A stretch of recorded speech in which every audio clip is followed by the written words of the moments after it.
Hi, and welcome back to the Sex Talk.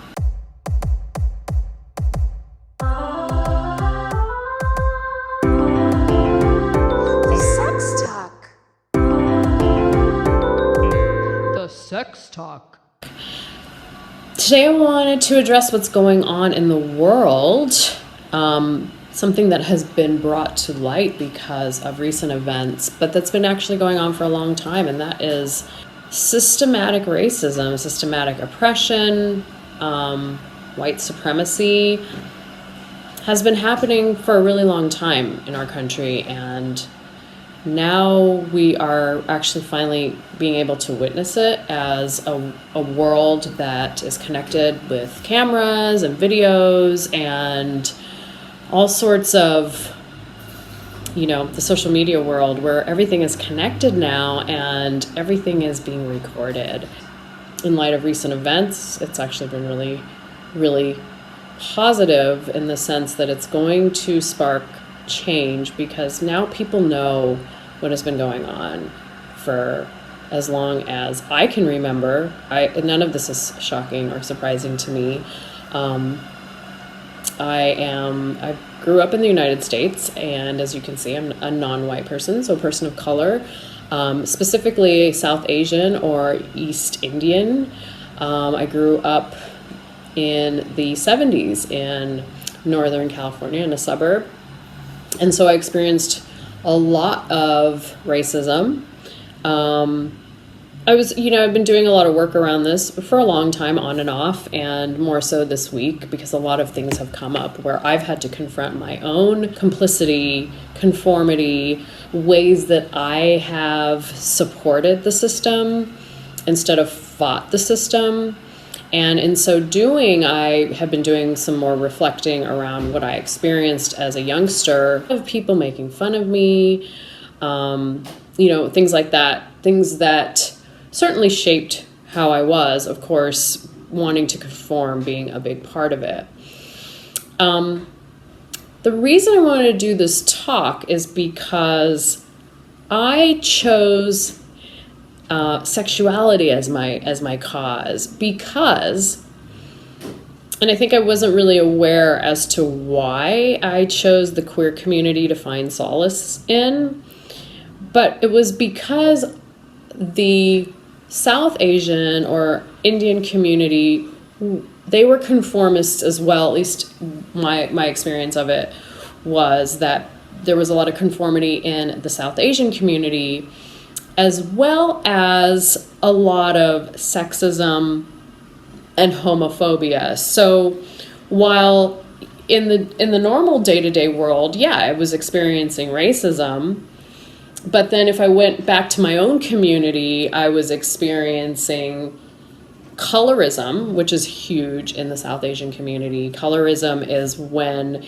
you judge someone based on the skin tone. So fairness in India, being light, is really revered, and the darker you are, the less revered it is. So I certainly didn't really quite fit into the South Asian community either, because I'm pretty dark in terms, at least for the standards of beauty that they have.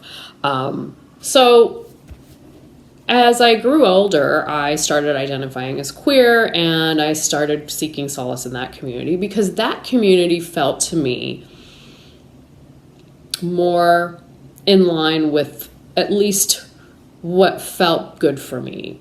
So, the queer community was people of all colors, people of all genders, people of all different types of sexuality. And so we were defying like sexism. We were feminists, we were staunch feminists. Even if you were a gay man, you were, kind of a feminist in a way. We were homosexual, obviously. We were having more sexual freedom. So essentially, the queer community was fighting the patriarchy, which is white supremacy. And, my coming of age was the late 80s, early 90s, in a city, San Francisco, which was fighting AIDS AIDS crisis was huge when I was coming up, and it brought so many people together because everybody was at risk, because of, similar to COVID, right? Everyone was at risk, and everybody came together to fight this thing. And the Pride celebrations that happened in San Francisco, and the bars and everything that I sort of like came into age around, was because we were fighting for freedom. We were fighting to find a cure for AIDS, which, fast forward 30 years, still hasn't happened. Obviously, there are a lot of medical improvements and advancements, and viral loads now being undetectable and things of that sort. So we've come a long way. It is imperative that we continue to fight. The things to me that are our liberation is making sure we get to continue to have our voice. Very important. We must continue to fight all of these injustices, whether it be sexism, whether it be racism, whether it be homophobia, whether it's about our freedom of speech, because they're trying to take everything away, and they have always been trying to take everything away that we have, the little bits that we have, the moments that we have, they try to take it away. I've known that for my entire life, so none of this is new to me. But I just want to say, like, if you are a white person, or even a person of color that's white passing, or sort of like mixed race, that you maybe more relate to your white side, like this is a time to start looking at those systems, really looking at them, because I guarantee you've known, I guarantee you've been aware. Please don't act surprised, and please don't act shocked. That actually really irks me when I'm on Facebook and people are like with the wow face on like police brutality, or the wow face about like even this, the stuff that came out around the law that just passed in Kansas that you can't have sex with an inmate. Like, people are like, wow, that's happening. You know that this is happening. You just choose to turn a blind eye. You've just chose to ignore it for all of this time, but it's been happening. Now is the time to just take a step, take a baby step. Really feeling guilty or shame about how you've been complicit isn't going to serve us in the fight for change. Look, I've been so complicit. I have been complicit in the way I've presented myself. I am 100% guilty, but if I stay in that place of shame and guilt, I'm not going to be able to work to continue to make change. I'm not going to be able to stand up for Black Lives Matter, for queer rights, for any of it, if I feel shame or guilt about the ways that I've acted, because I have been racist, I have been homophobic, I have been transphobic. I have been all of those things at various points. I've said things without even recognizing that I've said them. All of it. I'm totally 100% guilty, but I want to be mobilized and motivated to change, not just for myself, but for my community, for my friends, for my family, for the world. And if I sit here and I'm defensive, or if I sit here and I feel bad about what I've done, then I demobilize myself, right? So in order to mobilize, we acknowledge what we've done. Yes, I acknowledge that. And that can be cathartic too, and you need to do that on your own. You don't necessarily need to, show Black people receipts of the work that you've done. But take some time and do it. Maybe carve out, like, I would say, 1 hour a day. you've got 1 hour a day to do some reading, do some writing, talk to a therapist, acknowledge what you've done, and use that as your platform to motivate for change. So yes, I think that we do see a lot of young white people marching in the protests. And yes, I think a lot of people are saying, yes, I acknowledge what I'm done. Now I'm going to go fight for this. Keep doing that, because it requires you to continue to do this for the change to happen.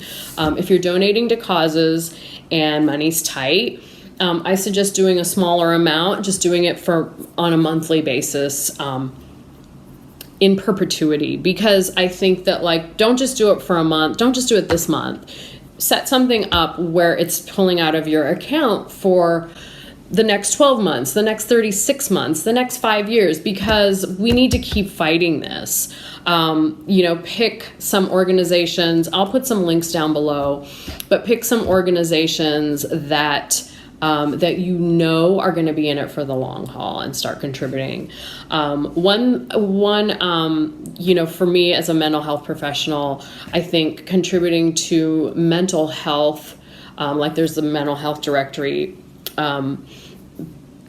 mental health directories, things like that support people of color, that support Black people, that support queer people. Get out there and put your money where your mouth is, because that's where a lot of the change is. The politicians, they rely heavily on donations.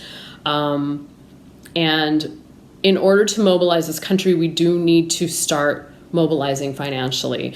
Also reading. I think reading is very profound. There's a lot of really great books about races, so many great books. Like, it's the amount of reading that you could do, you could read until the last day of your life if you started today and not be done. So reading, donating, just becoming more aware of your own complicity, your own inner racism. Yes, it exists. It's okay. I want to remind you that it's not your fault, but it is your responsibility to undo it. So just start acknowledging all of those. I've been working in sexuality for a really long time, and one of the things that I work on is helping people recognize the stories that they've been told around sex and sexuality, that they've internalized, that they don't even question or recognize. Race is very much the same thing. Sexuality, gender, race, these are all women. These are all things that we have these like stories about, like that we believe like women aren't as smart as men or something like that we've picked up along the way. And it's like, that must be true, as opposed to like the evidence to the contrary. So start paying attention to these things. I know that you are already, but what I really want is to acknowledge that this can't stop after this week is over. This has to keep going, and we have to do better, and we can do better. That's the thing, is we can do better. That's all I want to say is don't let what you've done hold you back from moving forward. Because I know that you're a kind, giving, compassionate, caring person, and we don't always have time to be focused on all of the ways. We can't always be mindful of the ways that we've, we're being raised to believe this. We've got so many like conflicting messages coming all the time. Like, it's so hard to be mindful. It's so hard to know. Let all of that go. Acknowledge what you've done and use it to learn. And let's move on, and let's do better, and let's make this place a much better, equal, just place for everyone, for real this time. For real this time. I'll talk to you soon.